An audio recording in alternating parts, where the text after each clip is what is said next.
Hello, everyone, and welcome to our first Basketball Champions League Final Late post-game show. I'm your host, Dionys Arvadinos. Tonight, basketball is back. We're so excited that it's back in Europe. We have the Basketball Champions League trophy on the line. We had two very exciting quarterfinals. The first one, it was literally a blowout by San Pablo Burgos. They beat Hapoel Jerusalem 65-92. They had a spectacular game. They were playing great on both ends of the floor, and since the start of the first quarter, they never looked back, and they pretty much easily beat Hapoel.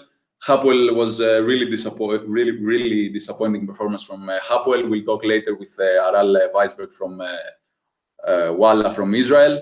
And the other game of the night, the one that finished right now, Dijon managed to pull the upset, if you want to call it, against Turk Telekom. They won 83-82. Kyle Wiltshire from Turk Telekom had a chance to win the game at the buzzer, but his three-pointer fell short. So now we have a, if you want to call it, underdog semi-final type of thing for Friday in Dijon versus San Pablo Burgos. We'll have a couple of guests joining us later on tonight. But first, Alex Renfroe from San Pablo Burgos. He's going to join us in a bit. He's going to chat about the team, about the huge win that they did earlier in the day. But first, let's look at some statistics about the first game, about San Pablo Burgos and the scorers. So obviously, Dejan Kravic had a huge game with 18 points and 10 rebounds. He had a double-double. Thad McFadden was also spectacular with 18 points. And generally, the team was really clicking on offense. They shot 60% from the two-point line. They shot 38.5% from the three-point line. Pretty much, they were unstoppable. They had 25 assists. They out-rebounded and they pretty much really easily from the first half beat Hapoel and advanced to the Final Four. Let's bring in Alex Renfroe and have him talk about the game and the blowout win that they got in Hapoel. Alex, hello, and thanks so much for joining us. And first of all, congratulations on the win. What's up, man? Thank you very much, man. I appreciate it. Good one, man. We needed it. Yeah, that was. Can you hear me and see me okay? Yeah. That was a huge win. You guys won by 27 points. I think it's the biggest margin in the Basketball Champions League quarterfinals history. You won by 27. You were considered the underdogs. How do you feel after such a huge win, reaching the Final Four and playing in the semifinal? Feel good, man. We feel good.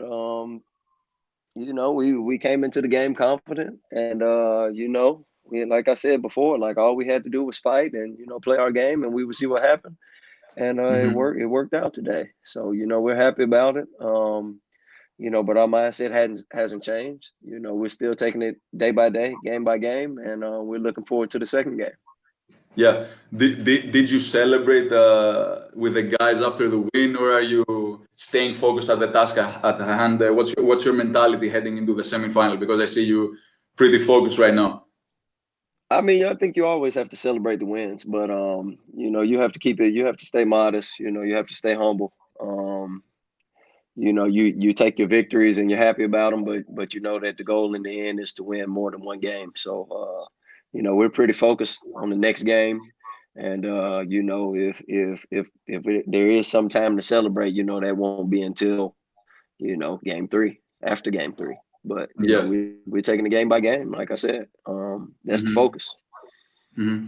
Is there anything you took away from that game since you were clicking on offense, clicking on defense, and since the first half actually you were up by double digits and had the game in control? Really just confidence, man. Confidence. We're building chemistry.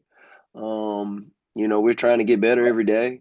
We're still figuring each other out just like everybody else is. So we took away from it, we took experience, chemistry, and we're building our bonds. We're building our bonds, we're building our team strength, our unity. So that's really what we're doing. And we're happy that it helped us in the process of winning.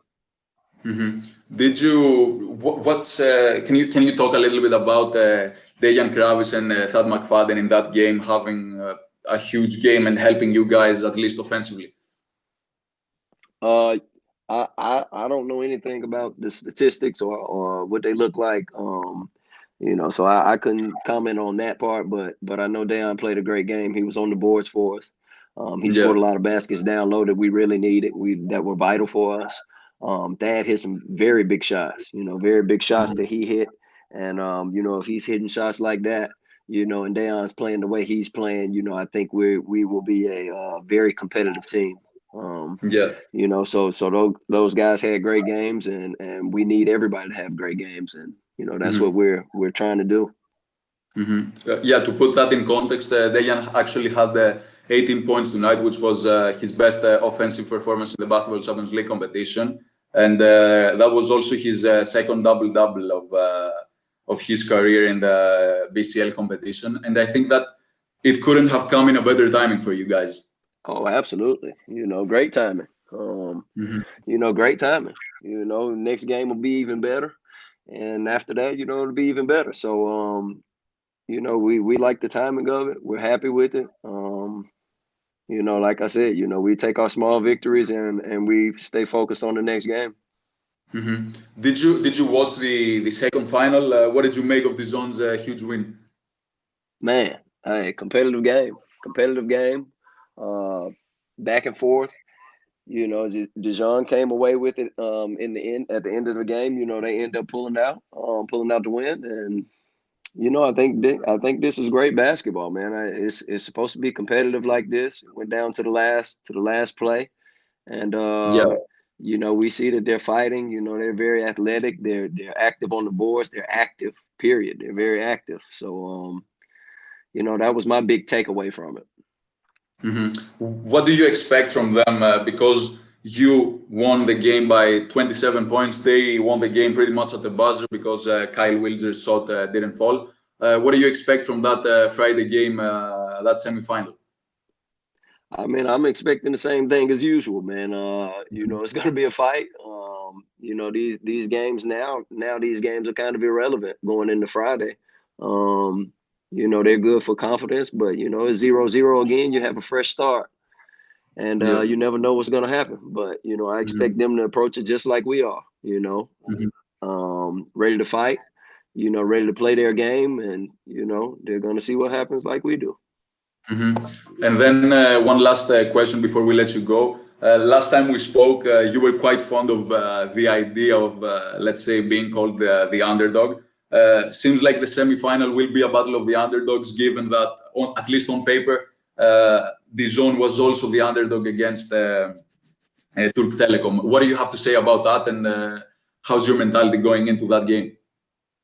I mean, hey, I don't think the favorites or the underdogs. I don't think any of these titles matter Yeah. when you jump that ball up. You Hmm. never know what's gonna happen, and you always got to put your best foot forward because, like I said, it's a fresh start every day, and Hmm. so Friday, I don't know what the titles are. I just know we're gonna approach it like we're playing our last game, and we're gonna give everything we have. And we're going to try to build on what we did today, and we'll see what happens. We'll see what happens, but we're approaching it the same way. Yeah. It's another game. We want to win it. We want to be better, and we want to keep building our chemistry and our team play. We want to keep building that. So that's the approach.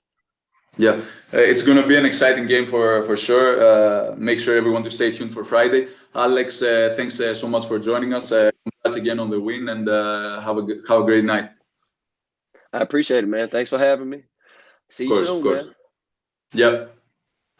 So that was Alex Renfroe, everybody. We're going to be joined by Jonas Kunis in a moment from Oaxaca, our reporter from Oaxaca. We're going to get into the second game between Turk Telekom and Dijon. John, hi, how are you? Thanks for joining us from Oaxaca. Hello, Dionysius. Thank you for having me again. Yeah, of course, anytime. We know that you watched both games in Oaxaca. What are your first thoughts, especially about the game that just ended in Turk Telekom missing the final shot and Dijon pulling away with the upset? It was the second upset in as many games. Dijon heavily leaned on their three-pointers throughout the game. When they started falling, they turned the game around and barely held on in the end. They almost blew a 10-point lead. It was an exciting game to watch and a very nice closing touch to the first day of the Final Eight. Yeah, with 2 minutes remaining, as you mentioned, Turk Telekom was down by as many as 9 points. They managed to turn things around with Tyler Ennis. They had a chance to get that W and qualify to the Final Four, but Kyle Wilder's shot didn't fall. How did you view that and that final possession from the stands? Well, they didn't have a timeout to gain an advantage or plan the last offense. They struggled to get it past the half court, and they really didn't. The shot wasn't the best they could execute at that point. But the way the game went, it would be the fair result was for Dijon to win. Like they would probably steal it at that point to Telecom, and it makes out an exciting, maybe a more intriguing semifinal than maybe Telekom versus Burgos would be. Yeah. So we talked with Alex Renfroe from San Pablo Burgos just a few minutes ago, and basically that's what we asked him about being called the underdogs and playing against another underdog in the semifinal. Is there anything that before we get into the semifinal and the other game, is there something that we didn't watch in the TV and you watched from Oaxaca that you can share with us? Well, watching games in these circumstances is very different than any other experience I've had or anybody else has had. It's unique. You could hear from way over the other way of the gym. You know what the coach is saying, and at any point of the game, it's another way to watch the game. And I don't know if the viewers catched all these things. I assume they did. And it's very different experience, and I would propose for fans to watch the games tomorrow. And you don't know who's going to win. There's no, as the head coaches previewed this Final Eight, they said there were no favorites and no underdogs. It was proved that was proved both times, both games today, because the teams are playing key preseason games, if you can say it like that. It's very interesting to watch. It's another way to watch. The game is at a high level too. It's not you won't get bored even in the blowout. It was interesting. Yeah, what you mentioned regarding the underdogs, we saw that obviously today. We saw that in the first game also, because even though we expect a close game between Hapoel and San Pablo Burgos came up with an incredible performance. They scored 92 points. They blew out basically Hapoel. They won by 27 points. What did you make of that game and the performance from the Spanish side? Well, Burgos capitalized on weaknesses demonstrated throughout the game from Hapoel. They seemed it was apparent that one team was more ready for this game than the other, and don't want to hit on Hapoel or anything, but Burgos was one step ahead for the whole game in defense and offense and vice versa. And they never lost control of the game, and it was one sided. It was one sided the whole 40 minutes. Personally, I didn't expect Yeah. that outcome, and I don't think a lot of people did. Mhm. In earlier live shows, the ones that we did the previews, we talked with Alex Madrid, who's going to be joining us later on tonight, about that official games that the teams have played. Some of them have played some official games in their respective domestic leagues, while others haven't. And today, Hapoel didn't play an official game. Obviously, Turk Telekom in the Turkish league hasn't played an official regular season game as of today. And the other two teams, the two teams that prevailed, San Pablo, Burgos, and Dijon, have already started playing in the Spanish and the French league, respectively. Do you think that this could have played a role playing in and competing in official regular season games prior to the BCL Final Eight tournament? Yes, of course. It's not a coincidence, I believe. The teams that had played some games, official or more competitive, and those matches were better conditioned, were mentally in a better state than their opponents today. It was apparent, but Dijon in particular stretched into the second half, and Turk Telekom seemed to lose power and momentum at that point. And well, it's the games they played there were not very much, but at least they had some games in, and it helped them tonight. And it's very interesting to see what's going to happen now between them, because that excuse won't be for any of the two teams in the semifinal. Yeah. Was there something that did you see the players reacting either from Hapoel or from the winning side of both games? Any player reaction? What's the current situation of all four teams? The teams, moreover, accepted the result. At least I didn't have the chance to follow what happened after the second quarterfinal. Excuse me. Yeah. But Hapoel seemed to accept the result without excuses, and admitting that maybe they weren't ready for this game, for such a competitive game, and they'll use the lesson they got from this game for the rest of the season when they get things going in the Israeli League and the Champions League also. And the winning sides, after the first semifinal, the players and the coaches didn't have a preference upon their next opponent, and I think they would have preferred maybe this outcome than the opposite. Yeah. We also have the lights going off. Yeah. It's okay. It's okay. We're getting down to the final question, and then I'm going to let you go. What are your expectations for the semi-final between Dijon and San Pablo Burgos? Well, it's going to be another kind of game for both teams, and I think the X factor here will be Dijon and how they will perform in the long range area, and if they connect a string of threes like they did tonight at such a crucial moment in the game, then I think they can have an advantage, because I don't think one of the two teams will gain a large lead prematurely. Mm-hmm. John, thank you so much for joining us. I'm gonna go ahead and we're gonna bring in Aral Weisberg from Walla, from Israel, and we're gonna have about Hapoel Jerusalem first of all, because that's his expertise. Aral, how are you? Thank you so much for joining us.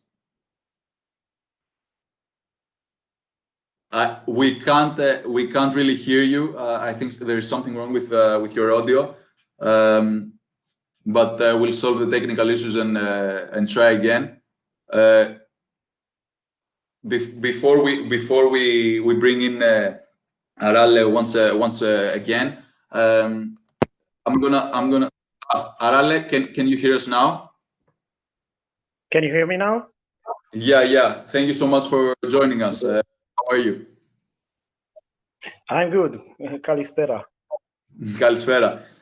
So first of all, we were getting into it with our reporter from OAC about Hapoel and the heavy loss that they suffered against San Pablo Burgos. What did you make first of all, and what were your first impressions about that game? Well, I gotta tell you that it was not a big surprise for several reasons. Let's start with the two objective reasons. Hapoel Jerusalem kind of lost their chances when Jacob and Brown got injured and they couldn't play in these games. The second reason is about the Israeli League, which ended only in late July, while the other teams, were in the market, signing players. And when Hapoel Jerusalem started resting, the others started practicing and playing. And Jerusalem, because of the complicated situation in Israel with the COVID-19, could not play against foreign teams. They had only several preparation games in Israel, so they weren't very prepared. The other I think we lost Aral. I think we have some technical issues again. We're going to try and bring him in again because we can't hear him right now.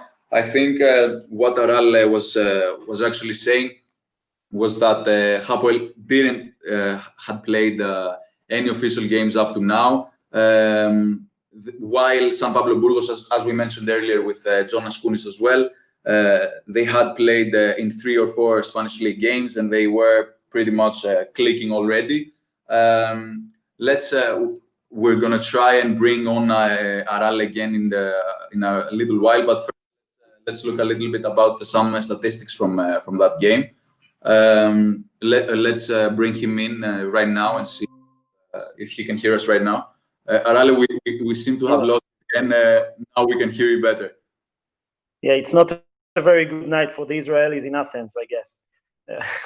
Yeah, it's okay. You were talking about the signings that they made, and obviously the fact that they haven't played as many official games, if at all, a regular season game, while San Pablo Burgos had played 3 Spanish League games, and they seem to have been clicking earlier in the game and earlier in the season as well.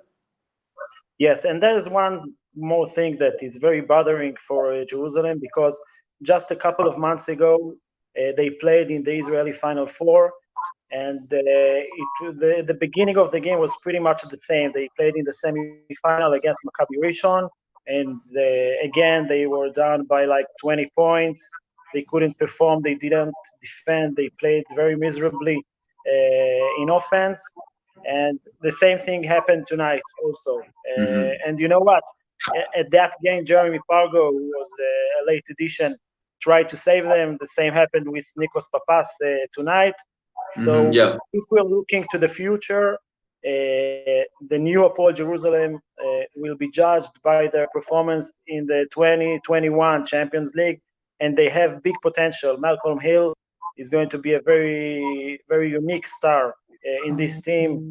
He fits the team, he fits the system of Katash, and I believe that Tariq Phillip will be good too. And of course, they have Tayshaun Thomas and Jacob Brown will be back at some point. But they need to solve those problems. And one of their main problems is the Israeli players, which is kind of awkward because Katash is the Israeli national team coach. So they must find a way to figure it out. Yeah. Do you feel that the coronavirus situation, that whole break, that whole pandemic, had an effect on the team and affected the team? Like, if that hadn't occurred at all, would you say that the team had more chances of going all the way? Because they were one of the favorites to win it all back in March, February. Yeah, there was a feeling in Israel that Hapoel Jerusalem is having a historic season. They won the Israeli Cup, and there was a feeling that they might win the Champions League and the Israeli Championship. It's not only Jacob and Brown who played the best basketball of his career. They had James Feldin, which you know very well, John Holland, and Dijon Thomas was as good as he was tonight. So the chemistry was very special in that team. And you know what? I feel that during the playoffs in Israel, when they played without Brown and without Thomas, who went back to the States, they had a mental problem. They couldn't overcome the question of what could have happened if the season would have continued. And I think that what we saw today is a reflection of that. Yeah, definitely. Would you say that you have seen some player reactions, some fan reactions from Hapoel? What are they saying? What are the fans? How are the fans viewing that 27-point loss in the quarterfinal against San Pablo Burgos? Because it's one thing to lose by 5 points; it's another thing to get absolutely demolished, if you want, and get beat by 27 points in an elimination game. Yeah, and it's not only the fact that they lost by 27, it's the fact that they started the game so miserably, and the fact that, like I told you, it happened in the second time in a row to the team. Katash is getting most of the criticism for not preparing the team mentally as he should, and the player who gets most criticized is Tamir Blatt, because it's not the first time that he underperforms in these stages, and the responsibility on his shoulders was much bigger tonight because Brown was out and because he was the only point guard, and he started the game with 2 missed shots, 1 turnover in the first minute, and it looks like he lost control of the game and he couldn't perform until the end. Yeah. Tamir Blatt obviously didn't even score a point. He was 0 of 6 from the field, 0 of 7 actually. Aral, we were talking about Tamir Blatt in our previews. Do you think that he is now in a lot of pressure for the next short while in the Israeli league? What expectations do you have about him? I think that I'm not sure that he's capable of leading the team by himself. You know, his name is not always an advantage for him, and he needs the right players next to him who can score, who can do the things that he's a little, to cover for his weaknesses. And with Brown out and with Feldin out of the team, now they have Philip and Hill. I think things will be better for him, but he cannot be the leader of the team and the main star. He needs to be the point guard who runs the show and gives the assist for the other players, but he cannot be the main scorer or something like that. And one last question before we let you go. We talked about, you briefly mentioned your expectations for next season. You think that they, in fact, will be one of the favorites to win the next competition, the next Basketball Champions League. Can you give a more in-depth analysis of why do you actually believe that they could eventually be in the same position again next year? Because I think that they have lost 2 key players, Feldin and John Holland, but they brought 2 very good new foreigners in those positions. I think Malcolm Hill is going to be a bargain this season, and Tariq Phillip is quite a question mark, but I think he has the potential. But the main reason to be optimistic about Jerusalem is Malcolm Hill. It looked fantastic in the preseason games, and I believe that with time and with the experience, he will show his abilities in the Champions League.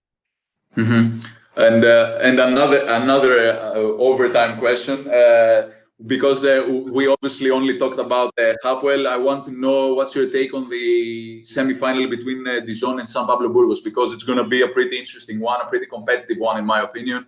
because it's basically two underdogs colliding against each other in an elimination type of semi-final game. Yeah, I think that Dijon worked a little bit harder tonight, and that might be a factor. So I see San Pablo Burgos as the favorites. But it's one game. It's like preseason, like a Super Copa tournament, so anything can happen. I go with the Spanish team. Well, Al, thanks so much for joining us all the way from Israel and giving your insights about the team. I guess we'll see you in the upcoming days as well. Until then, make sure to take care and have a good night and enjoy basketball, obviously. You too. Evcharisto. Enjoy the basketball. Yeah, have a good night. So, bye-bye. Aral Weisberg from Walla, everyone. We're gonna get into San Pablo Burgos right now with our own Alex Madrid, who's joining us all the way from Spain, and he's gonna talk about all the player reactions, all the fun reactions from what was a huge victory for them. Alex, hello, and thanks for joining us here in another show, the first post-game show of the new or old season. Hi, Dionysius. Can you hear me very well? Yeah, we can hear you. I can say I'm really happy because of the performance that San Pablo Burgos made today. I'm really happy because this team fulfilled all the expectations we had with them. Well, not only fulfilled, we can say they overpassed them. John Peñarolla's team made an incredible game today. They saw their force from the beginning to the end, so I'm really happy. Yeah, I think what Gerard and yourself were talking about the previous days, it was pretty much summed up the night that San Pablo's Burgos had earlier. Basically, they had an incredible game. They won by 27 points, which is the biggest margin in BCL Final 8 history. What did you make of that game, and did you expect San Pablo Burgos to have such a performance and win by almost 30 points against arguably one of the favorites? We couldn't expect any game won by this difference in the entire tournament. We expected a close game, probably decided by some small differences. But I think it was key that San Pablo Burgos played like 4 or 5 official games before going to Athens. That was the main difference, because it was the first official game for Hapoel Jerusalem, and we saw that they couldn't get that rhythm from the beginning. And we saw San Pablo Burgos attacking with Kravitz, being really focused on the 3-point shoot. We couldn't expect this, but you can give a little bit of advantage to the Spanish team.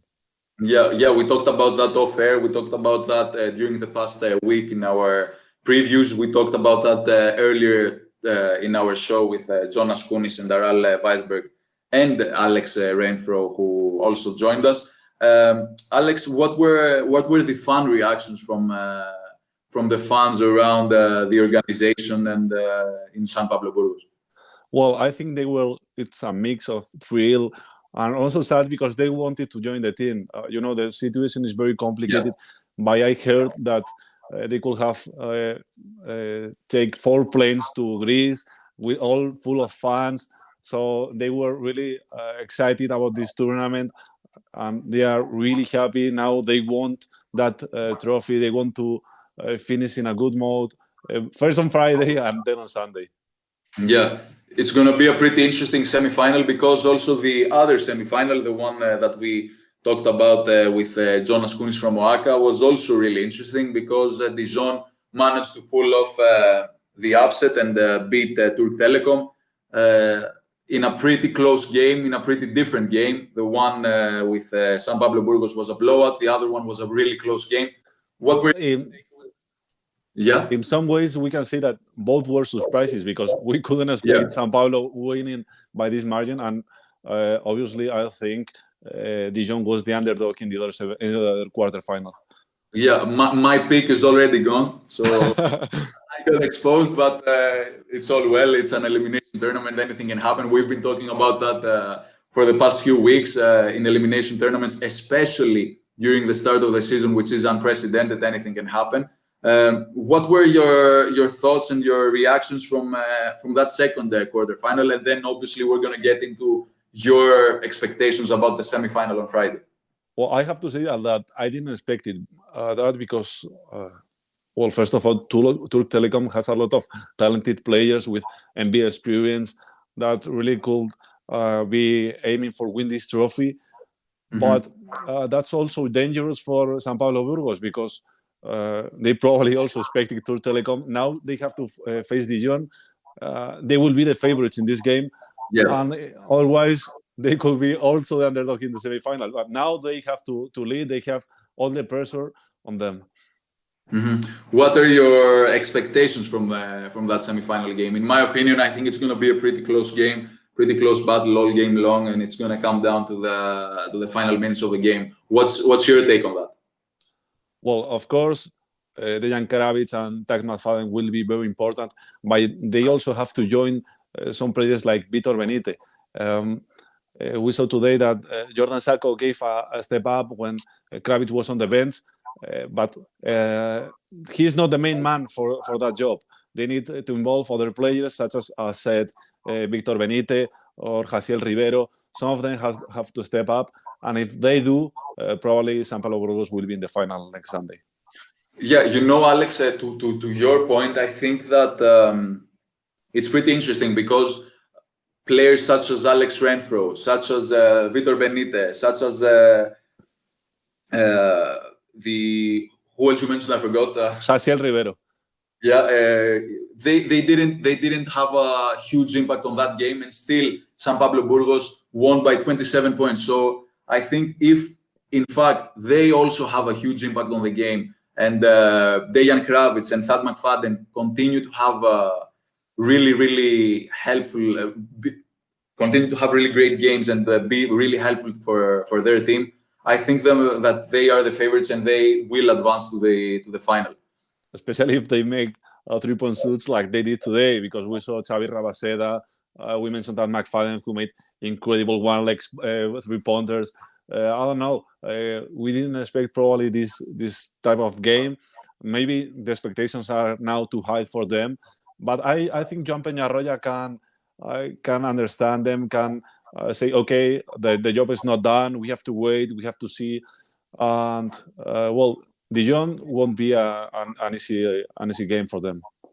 Yeah, of course, we saw that against Turk Telekom. But what I was getting from Alex Renfroe in our post-game interview was that the team is really focused. Even they celebrated the win after the game. They are focused on the task at hand. They want to beat Dijon on Friday and advance to the final. It's not that they did their part and that's it. They're done. Whatever happens in the final four, I think that they have high expectations of themselves. Well, we saw it in Valencia during the bubble. If somebody doesn't know, they made the semifinals there as well. And we saw a team that was really having fun after the games. They won it. They celebrated. They really had fun. But then they were focused on the next game. And this is an important matter for this tournament. They can have fun today, rest a little bit, tomorrow train a little bit. And they have that one-day rest that could be important if they make it to the final. What do you make of Turk Telekom and the Hapoel? How disappointed should the fans and the players be of their performances? Well, it is difficult to say who are you more disappointed, because probably you expected more from Turk Telekom. As you said, they were your favorites. Seeing that experience, well, it's the start of the season. Maybe if they improve during the next season, let's remember that this is a 2020 tournament. If they improve during the season and they make it to a Final Four, for example, next month of May, I think they won't be so mad after all. Yeah, I think that experience really played a role. The fact that the Spanish team and the French team had played some games in their respective domestic leagues, I think it played a huge role. Because of the competitive basketball. I think we talked it with Dylan Ennis yesterday. He said something like, we are favorites, the Spanish teams, because of that. We played the Super Cup. We played 3 or 4 ACB games. That's a lot for them.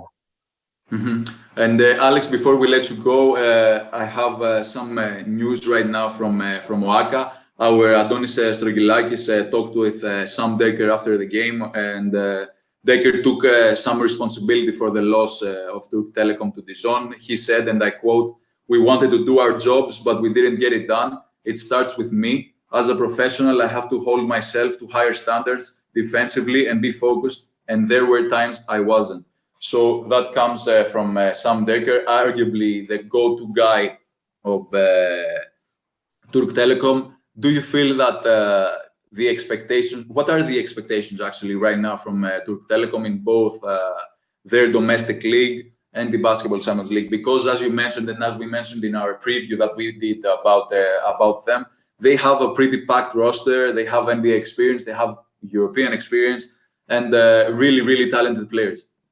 Well, my impression is that, for example, Turkish teams are have better rosters in Basketball Champions League rather than, for example, Euro Cup. That's a fact.